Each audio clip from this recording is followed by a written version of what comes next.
ग्वांटे पहाड़ियों, घने जंगल और शांत नदी के बीच बसा हुआ पुराना सा गांव। सुबह की हल्की धूप, मिट्टी की खुशबू और पक्षियों की आवाज़ें पूरे माहौल को जगा देती थीं। गांव में दो लोग सबसे अलग माने जाते थे, भोरू लकड़हारा और जग्गा मछुआरा। भोरू गरीब था पर मेहनती बहुत।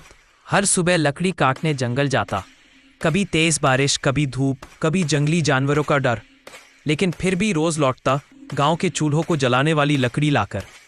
उसकी बीवी सुग्गी और छोटी बेटी पिंकी उसका सहारा थी। गरीबी थी पर प्यार बहुत था। एक दिन सुग्गी बोली, भोरू कब तक इतनी मेहनत करेगा? अपनी किस्मत भी कभी तो बदलेगी। भोरू मुस्कुराया, मेहनत करने वाले की किस्मत देर से सही पर बदलती जरूर है। जग्गा नदी पर जाल फेंककर मछलियां पकड़ता था। उसकी कश्ती छोटी थी पर उम्मीद बड़ी। दिन भर नदी की लहरें, पानी की सुगंध और मेहनत उसकी साथी थी। उसकी बूढ़ी माँ बीमार रहती, जग्गा ही सब कुछ था। एक दिन जग्गा बोला, माँ एक बड़ी नाव खरीदूंगा, बहुत सारी मछलियाँ पकड़ूंगा, फिर आपको शहर के बड़े डॉक्टर के पास ले जाऊंगा। माँ मुस्कुराई, बेटा नियत साफ रख, पानी भी तेरी मदद करेगा। ग्वांटे गांव में सालाना मेला लगा। भोरू अपनी लकड़ियां बेचने आया, जग्गा अपनी मछलियों की टोकरी लेकर। भीड़ बहुत थी, दोनों का सामान जल्दी बिक गया। पर तभी दोनों के सामने एक लालची साहूकार कालिया आया। उसने कहा, मेरे पास जंगल का नक्शा है और नदी के भीतर के खजाने का राज भी, पर यह सब उन्हें ही मिलेगा जो मेरे साथ सौदा करेंगे। भोरू और जग्गा ने कालिया की बात पर भरोसा ना किया। कालिया गुस्से में बोला, देख लेना, एक दिन तुम्हें मुझे ही याद करना होगा। एक दिन भोरू को जंगल में काटने लायक लकड़ी कम मिली और अंदर जाकर उसे एक पुरानी गुफा दिखी। गुफा की दीवारों पर पुराने राजा के निशान बने थे। भोरू ने भीतर जाकर मशाल जलाई तो देखा, सोने की चमकती सी परतें चट्टानों में जड़ी थी। कुछ जगहों पर मिट्टी में प्राचीन सिक्के थे। वो डर गया, अगर ये बात कालिया को पता चली वो तो जंगल को उखाड़ देगा।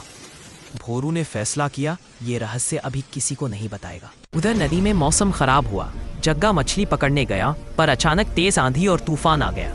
जाल फंस गया, नाव डगमगाने लगी, लहरें ऊंची होती गईं।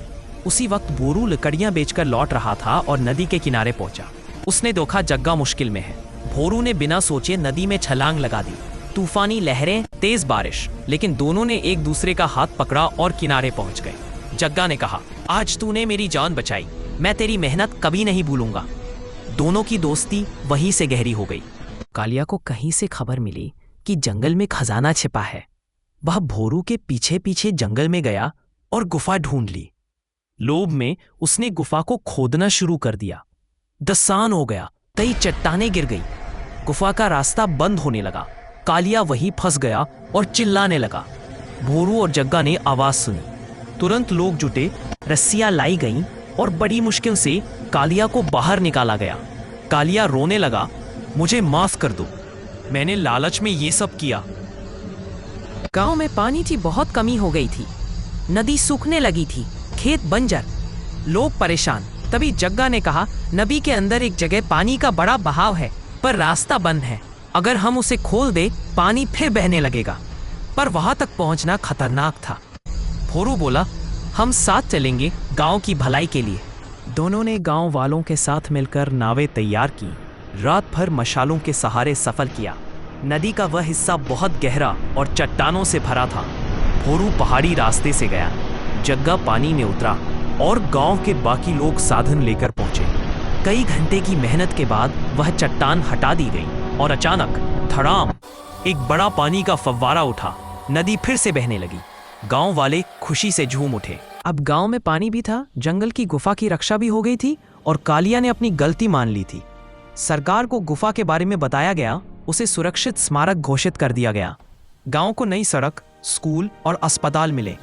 भोरू को बनाया गया जंगल रक्षक, जग्गा को मिली नई बड़ी नाव और गांव को मिला नई जिंदगी का तोहफा। अंत में पिंकी की मीठी आवाज सुनाई देती है, पापा जब मिलकर काम करो तो हर मुश्किल आसान हो जाती है ना? भोरू हंसकर कहता है, हाँ बेटी, ग्वांटे गांव की असली ताकत ही यही है, एकता।